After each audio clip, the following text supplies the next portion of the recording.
ازيكم عاملين ايه؟ يا رب تكونوا بألف خير وصحة وسعادة.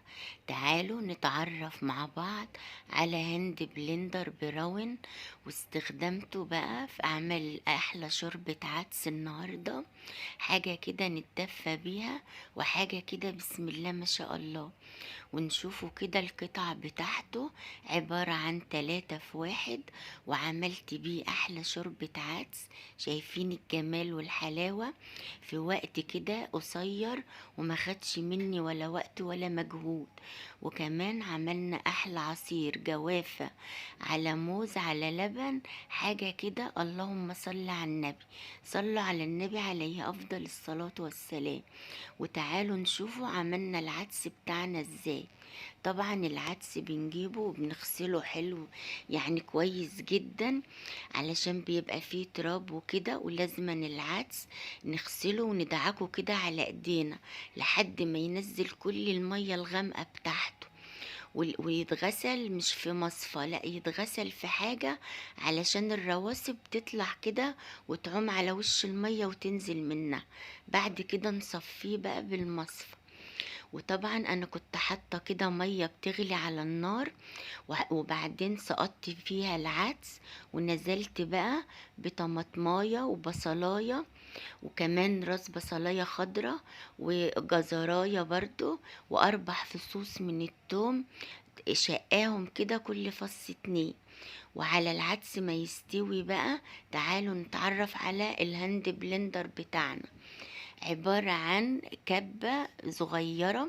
أنا كنت نفسي فيها الكبة الصغيرة، لأن عندي الكبة الكبيرة عبارة عن 2 لتر، وعندي كمان كبة برضو كبيرة. كان نفسي في المطحنة دي الصغيرة دي قوي، عشان البصل والثوم. وطبعا الدراع بتاعه او اليد بتاعته، وكمان مضرب البيض، وده الماتور طبعا، والماتور عبارة عن سرعتين. وكمان الدرق بتاعه حاجة كده بسم الله ما شاء الله. صلوا على النبي عليه أفضل الصلاة والسلام. هنا بقى هنعمل البصلة عشان التقلية للعدس، وهنعمل كمان بعديها التوم على طول. واحنا عايزين كده البصلة بتاعتنا مجروشة، يعني مش عايزينها معصورة تنزل المية بتاعتها، لا هنضرب كده على السرعة الأولى، وبعد كده لحد ايه ما تنعم معانا كده، او اللي انت عايزاه يعني، حسب التقطيعة اللي انت عايزاه. انا بحبها كده، يعني ولا ناعمة قوي ولا خشنة قوي، علشان تقلية العدس.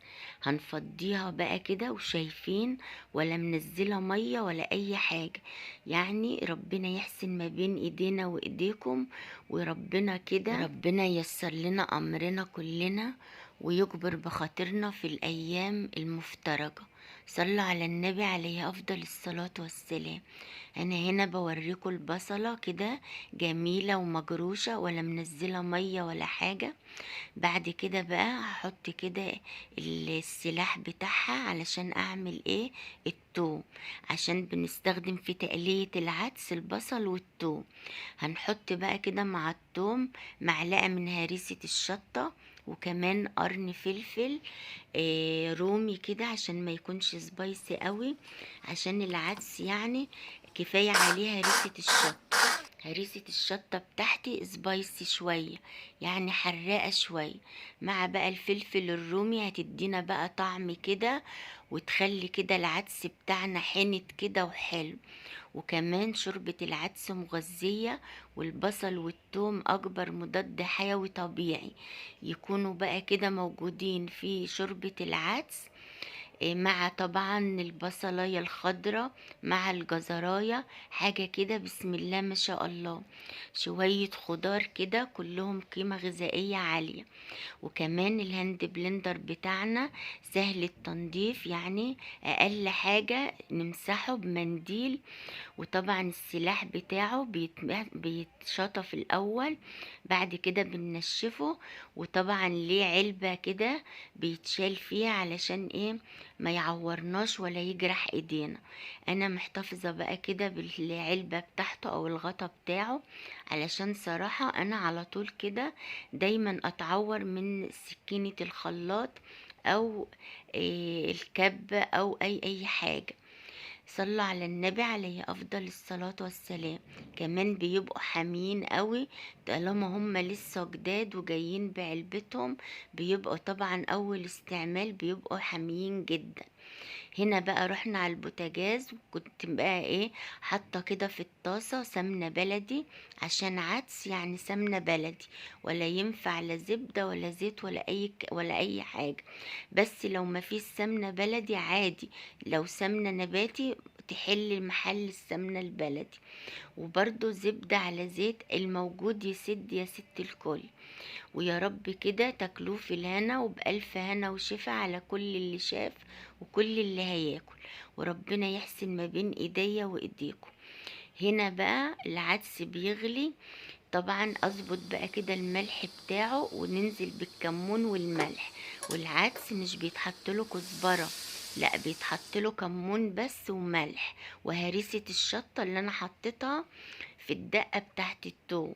وطبعا نزلنا بالطشه كده، وحاجه كده بسم الله ما شاء الله، ريحه بقى وقوام وجمال، حاجه كده اللهم بارك.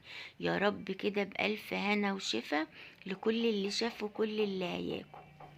وطبعا انا حمرت الشعرية مع البصلة والثوم، ومجمدي قلبك كده ولا يجرالها اي حاجة. في ناس بتحمر الشعرية لوحدها وبعدين تنزل بيها يعني في العدس وكده.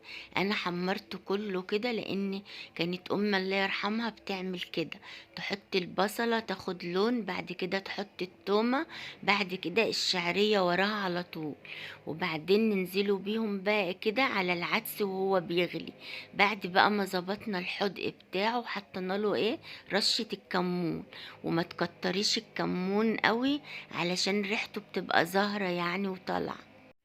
ونقلب بقى كده على طول كل شوية علشان الشعرية ايه ما تلزقش كده في أرضية الحل. وعايزة اقول لكم طول ما العدس بيغلي على النار ما يتغطاش عشان ما يفرش مننا وينزل بقى كده وينزل خيره كله بقى على البوتاجاز، لا نحاول اللي احنا ايه ما نغطوهوش. انا هنا كنت قسمت بقى كده العدس وعملت شوية كده غموس وشوية شوربة. ايه رأيكم في الجمال والحلاوة ديت؟ وعايزة اقول لكم برضو العدس ما بيتحطلوش فلفل اسمر، لا هم حبة الكمون وحبة الملح، وكمان هريسة الشطة اللي احنا حطيناها في الدقة مع التقلية. صلوا على النبي عليه افضل الصلاة والسلام.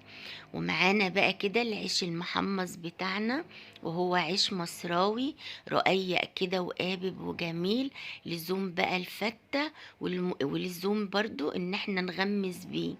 حاجة كده بسم الله ما شاء الله، أكلة جميلة مع البصل الأخضر بقى والطماطم المحدقة، وطبعا مخلل. وكده يبقى كملنا أكلتنا. وزي ما انتوا شايفين جمالها وحلاوتها، والطماطم المحدقة والمخللة حطينا كده معلقة من التوم وهريسة الشطة اللي هي الدقة، عليها رشة كمون ورشة ملح، وطبعا معلقة خل وعصرة ليمونة، وحدقنا بقى كده الطماطم. تعالوا بقى كده نعمل العصير بتاعنا. عملت كده قطع من الجوافة على قطع من الموز، على كده رشة سكر، ممكن تحطي عسل، على كوبايتين من اللبن. وجربنا كده الدرق بتاعنا وجربنا الهاند بلندر. يا رب كده يعجبكم الهاند بلندر براون مالتي كويك، عملنا بيه احلى عصير. اشوفكم على خير، مع السلامة.